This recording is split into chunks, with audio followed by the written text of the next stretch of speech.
আসসালামু আলাইকুম রহমতুল্লাহি ওবরকাতুহ। সম্মানিত দর্শক, বিএনপির একজন শীর্ষ রাজনৈতিক নেতা যিনি এই মুহূর্তে দলের অতি গুরুত্বপূর্ণ পদে রয়েছেন, তার একটি শব্দ, ইংরেজি শব্দ, রিকনসিলিয়েশন। বিএনপি এই রাজনীতিতে, বাংলাদেশের যে চলমান রাজনীতি, সেখানে তারা রিকনসিলিয়েশন চাচ্ছে। এখন এই রিকনসিলিয়েশনটা কি? এটি বহুমাত্রিক। সেটি হলো সকলের সঙ্গে সমঝোতা করে, কাউকে কাউকে ছাড় দিয়ে এই সমাজে যে মানুষের রাজনৈতিক উইল ফোর্স রয়েছে, আশা এবং আকাঙ্ক্ষা রয়েছে, সেই আশা এবং আকাঙ্ক্ষা অনুযায়ী রাজনীতিতে একটি সমঝোতামূলক নীতি আনা, একটি ব্যালেন্স, ভারসাম্য আনা, কাউকে কাউকে ছাড় দেওয়া এবং রাজনীতিতে কাউকে কাউকে পুনর্বাসন করা, এই টোটাল যে কর্মকাণ্ডগুলোকে রিকনসিলিয়েশন বলা হয়। এখন বাংলাদেশের যে রাজনীতিতে রিকনসিলিয়েশন বলতে এই মুহূর্তে কি বোঝায়? সঙ্গত কারণেই পরাজিত শক্তি। এখানে আওয়ামী লীগকে বোঝাবে, ওয়ার্কার্স পার্টিকে বোঝাবে, রাশেদ খান মেনন সাহেবের, হাসানুল্লাহ কিনু সাহেবের যে পার্টি সেটাকে বোঝাবে, জাসদ, জাতীয় পার্টিকে বোঝাবে, অর্থাৎ আওয়ামী লীগ এবং তার যারা সহযোগী সংগঠনগুলো রয়েছে, তার সঙ্গে সঙ্গে তাদের যে বন্ধু প্রতিম যে সংগঠনগুলো ছিল, সবাইকে নিয়ে একত্রে রাজনীতি করে এরপরে জনগণের উপরে ভোটের ময়দানে সিদ্ধান্ত নেয়ার যে প্রক্রিয়া, এই প্রক্রিয়াটা বিএনপি শুরু করতে চাচ্ছে।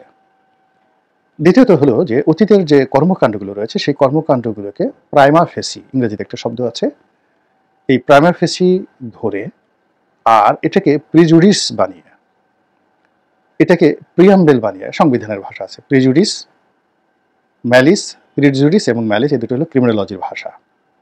অর্থাৎ আপনি কারোর সঙ্গে একটা সমঝোতায় আসতেছেন, কিন্তু আপনার মনের মধ্যে একটা বিদ্বেষ রয়েছে, হিংসা রয়েছে, ম্যালিস এবং প্রিজুডিস।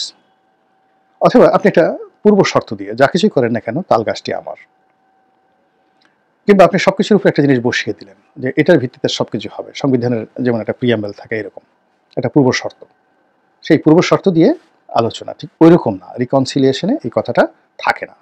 সেখানে একটা খোলা মন নিয়ে, একটা উদার মন নিয়ে সকল পক্ষ বসেন এবং একটি বৃহত্তর স্বার্থে, দেশের কল্যাণ, জাতির কল্যাণ এবং মানব কল্যাণে কী করে কাজ করা যায়, এই বিষয়গুলিকে সাধারণত রিকনসিলিয়েশন বলা হয়। অতীতে বহুবার বহু জাতিগোষ্ঠী মানে এরকম রিকনসিলিয়েশন করেছে। যেমন আয়ামে জাহিলিয়াতের সময় 100 বছরের একটা যুদ্ধ চলছিল। আরবের গোত্ররা মক্কা, ইয়ামেন, যেটিকে এখন হেজাজ বলা হয়, সেই হেজাজের যত জাতিগোষ্ঠী রয়েছে, তো এর মধ্যে নজদ এবং হেজাজ, মানে নজদ হলো এখন যে সৌদি আরবের রাজধানী রিয়াদ, ওইটা আলাদা এলাকা, ওটাকে বলা হয় উত্তর আরব। আর দক্ষিণ আরব যেটাকে হেজাজ বলা হয়, অর্থাৎ মক্কা, মদিনা, ইয়ামেন, তায়েফ, তো এই এলাকাকে বলা হয় নজদ। এই নজদের একটা বিশাল এলাকা, সেই নজদের একটা না, এই এলাকাকে বলা হয় যাকে বলা হয় নজদ উত্তর আর দক্ষিণ আরব আর কি হেজাজ বলা হয়। এই এলাকাকে মানে দক্ষিণ আরবকে বলা হয় হেজাজ, যার মধ্যে মক্কা, মদিনা, তায়েফ এবং ইয়ামেন। আর নজদ বলা হয় উত্তর আরব। ঠিক আছে। এখন এই যে হেজাজের জাতি, গোষ্ঠী, বর্ণ, সম্প্রদায় 100 বছর ধরে যুদ্ধ করলো এবং যুদ্ধ করতে করতে তারা একটা সময় বললো যে না, আমাদের রিকনসিলিয়েশন দরকার, এবং সবাই বসে সেটা তারা করে ফেললো। এটা দীর্ঘকালীন শর্ত এবং অতীতে সব অপরাধ, খুনাখুনি, রক্তের বদলে এগুলো সব মাফ করে দিয়ে একেবারে নতুন করে একটা শান্তি তারা প্রতিষ্ঠা করলো। সেই যুগে আজ থেকে 1400 বছর আগে এরকম বহু ঘটনা, মানে আমাজনের জঙ্গলে এরকম রিকনসিলিয়েশন হয়েছে। তারপরে ভারতবর্ষে বহুবার হয়েছে, শিবাজির সঙ্গে যাকে বলা হয় আওরঙ্গজেবের রিকনসিলিয়েশনটা হয়েছে, মারাঠাদের সঙ্গে হয়েছে, শিখদের সঙ্গে হয়েছে, ব্রিটিশদের, তারপরে যাকে বলা হয় শেরশাহের সঙ্গে হয়েছে, মুঘলদের। এরকম মানে সময়ের প্রয়োজনে এগুলো হয়। আর একেবারে সাম্প্রতিক সময়ে দুনিয়া কাঁপানো যে রিকনসিলিয়েশন যেটা, সেটা দক্ষিণ আফ্রিকাতে হয়েছে, যেটা এখনো পর্যন্ত চলমান। অর্থাৎ নেলসন ম্যান্ডেলা এবং দেশমন্ড টুটু, অর্থাৎ খ্রিস্টান সম্প্রদায় এবং জুলু সম্প্রদায়, তাদের মধ্যে, অর্থাৎ কালো মানুষ এবং সাদাদের মধ্যে বন্ধন করার জন্য, তখন আপনারা জানেন যে তখন পিটার বুথার সরকার ছিল এবং ডি ক্লার্ক ছিলেন প্রেসিডেন্ট, অর্থাৎ পিটার বোথা এবং ডি ক্লার্ক দুজনই বর্ণবাদী শাসক ছিলেন এবং তাদের পিছনে খ্রিস্টান শক্তিকে যারা রিপ্রেজেন্ট করতেন, তো তাদের মধ্যে একজন পাদ্রী ছিলেন, খ্রিস্টান পাদ্রী, যদিও তিনি কালো, ডেসমন্ড টুটু। তো তিনি এই মানে যাকে বলা নেলসন ম্যান্ডেলা এবং এএনসি অর্থাৎ দক্ষিণ আফ্রিকার যে কংগ্রেস এবং ডি ক্লার্কের সরকার এর মধ্যে একটা সমঝোতা বা রিকনসিলিয়েশন তৈরি করেছিলেন এবং তার ফলে দক্ষিণ আফ্রিকা একটা নতুন ইতিহাস তৈরি হয় এবং এই জন্য নেলসন ম্যান্ডেলা এবং ডেসমন্ড টুটু তাদের দুজনকে নোবেল শান্তি পুরস্কারে ভূষিত করা হয়।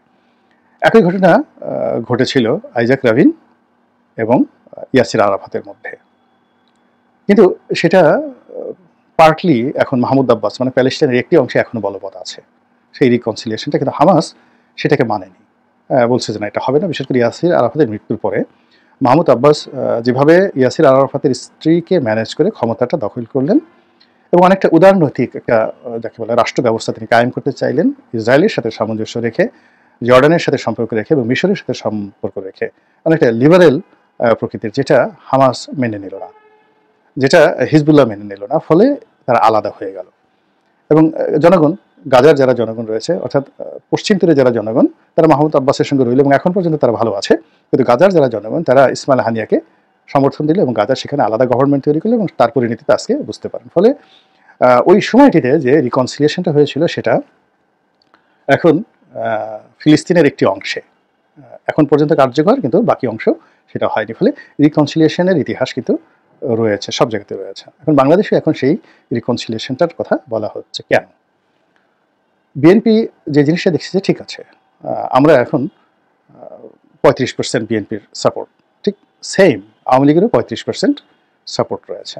জামাত যদি ধরেন 5 থেকে 6% জামাতের সাপোর্ট রয়েছে, তো 35, 70 আর 5, 80।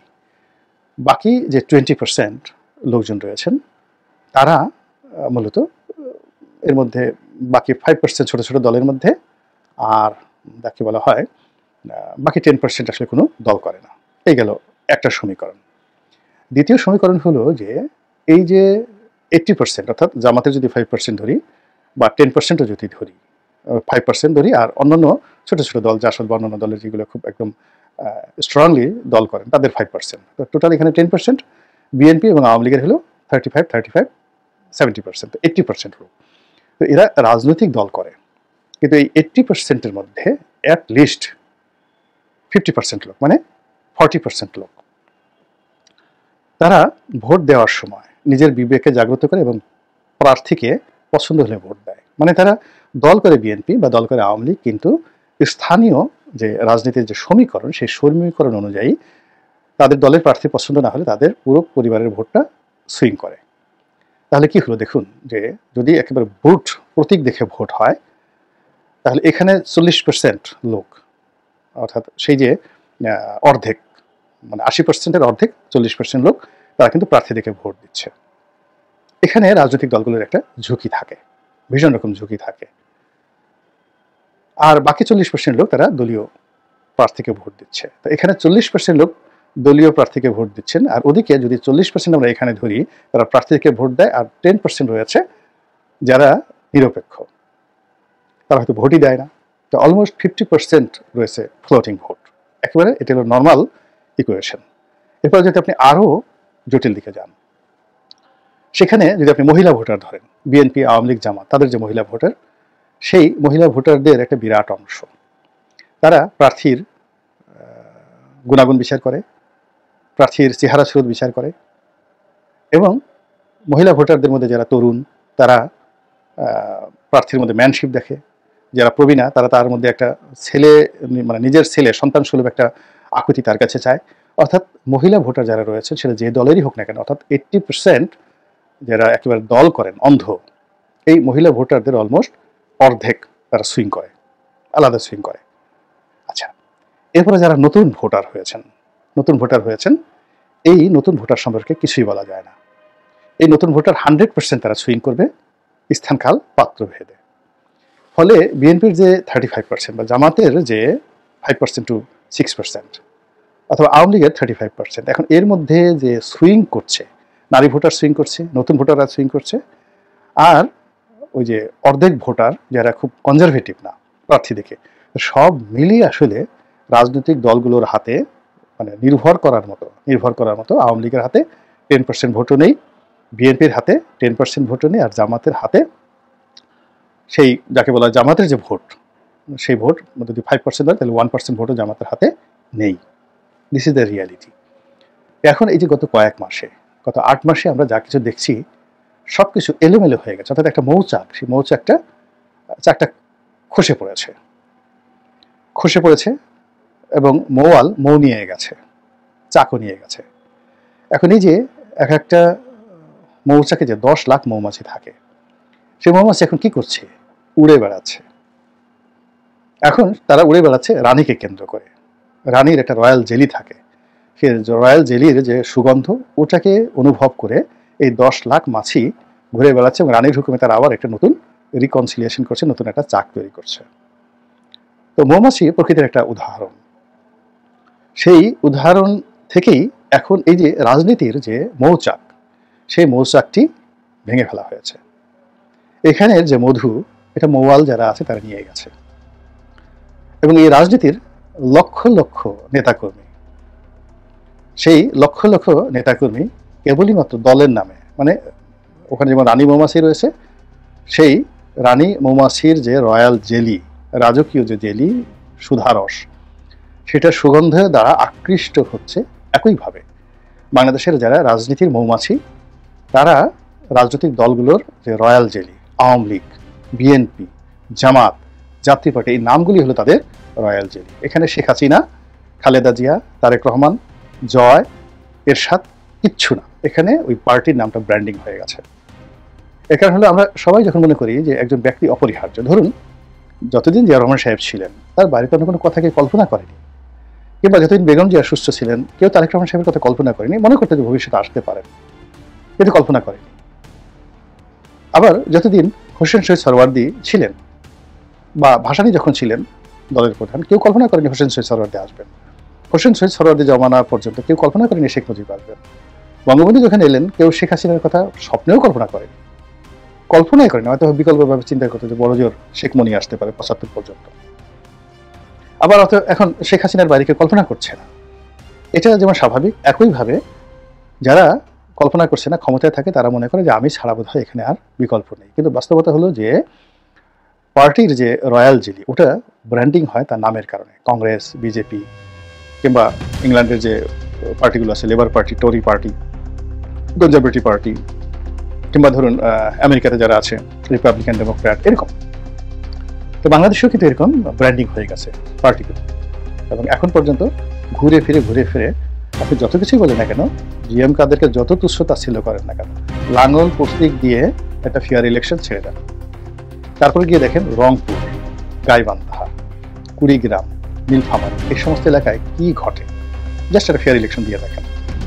মানুষ ছাড়ে না কখনো, মানে মানুষের হৃদয় এমন একটা ব্যাপার, এখানে যদি একবার কাউকে আশ্রয় দেয়, সেটা লাঙ্গল হোক, জাতীয় পার্টি হোক, আবার ছেড়ে দেয় যে এলাকাতে জামাত, যেমন রাজশাহীর চাঁপাবনা, নবাবগঞ্জ, এরপরে আমাদের যে সীমান্ত যে এলাকাগুলো রয়েছে, বিশেষ করে সাতক্ষীরা জেলার কয়েকটি সিট, এরপরে বেনাপোল এই এলাকাতে, তারপর সাতকানিয়া, চট্টগ্রামে আরও একটা দুটো সিট আছে। তো এই এলাকায় দেখেন শত কিছুর মধ্যে কিন্তু জামাতের নামটা রয়ে গেছে, আপনি বাদ দিতে পারবেন না। পাবনাতেও আপনি আলী হাসান মুজাহিদ সাহেবের এলাকাতে গিয়ে দেখেন এখন লোকজন তার কথা, কিংবা পিরোজপুরে গিয়ে দেখেন সাইদি সাহেবের কথা সেখানে বলবে, এবং তার রিপ্রেজেন্টেশন হিসেবে তার ছেলেরা ঘোরাফেরা করছে, লোকজন তার মধ্যেই বিরোধ হোসেন সাইদিকে খুলে পাচ্ছে এবং জামাতকে একই সঙ্গে কাজ করছে। এইভাবে আসলে রাজনৈতিক দলগুলো একটা রয়্যাল জেলি ছড়ায় সব দিক থেকে। তো এই জিনিসগুলো আপনি বাদ দিতে পারবেন না। ওটাকেই বিএনপির যে নেতা তিনি রিকনসিলিয়েশন করতে চাচ্ছেন। যদি এই প্রস্তাবনাটা রাষ্ট্রবিজ্ঞানের দৃষ্টিতে দেশের যারা নীতি নির্ধারণী তারা গ্রহণ করেন, এবং নেতৃবৃন্দ যারা আছেন তারা যদি জনগণের সামনে ওইভাবে কথাবার্তা বলতে থাকেন, তাহলে আমি মনে করি যে এটা জাতি হিসেবে আমাদের জন্য একটা বিরাট গর্বের। এই জাতি একবার জেগে উঠেছিল গোপালের আমলে, অর্থাৎ 100 বছর মাৎসান্যায়ের পর তারা রিকনসিলিয়েশন করেছিল গোপালের জামানাতে। গোপালকে তারা রাজা বানিয়েছিল, তখন সবাই সবইগো ভুলে গিয়েছিল। এখন যদি আবার এই সময়টিতে এসে আওয়ামী লীগের জুলুম, অত্যাচার সব কিছু ভুলে গিয়ে নতুন একটা রিকনসিলিয়েশন হয়, এবং যারা অন্যায় করেছে, চুরিচামারি করেছে, টাকা পাচার করেছে, খুন খারাপি করেছে, তাদেরও বিচারটা যদি আওয়ামী লীগই স্বীকার করে নেয় যে হ্যাঁ বিচার হবে, কোনো অসুবিধা কি, অন্যায় করেছে তো অস্বীকার করার উপায় নেই, তারা তো সাধারণ ক্ষমা চায় না, বা এটা আওয়ামী লীগের লোকজনও চায় না। তো এই বিষয়গুলো ঐক্যমত্য নিয়ে যদি একটা সমঝোতা হয়, আমি মনে করি যে রাজনীতি একটা নতুন বিগত উন্মোচিত হবে, এবং এই মুহূর্তে রাজনীতির আকাশে যে কালো মেঘগুলো দেখা যাচ্ছে, কালো মেঘগুলো দূর হয়ে যাবে। মহান আল্লাহ আমাদের সবাইকে হেদায়েত দান করুন এবং হেফাজত করুন। আসসালামু আলাইকুম ওয়া রাহমাতুল্লাহ।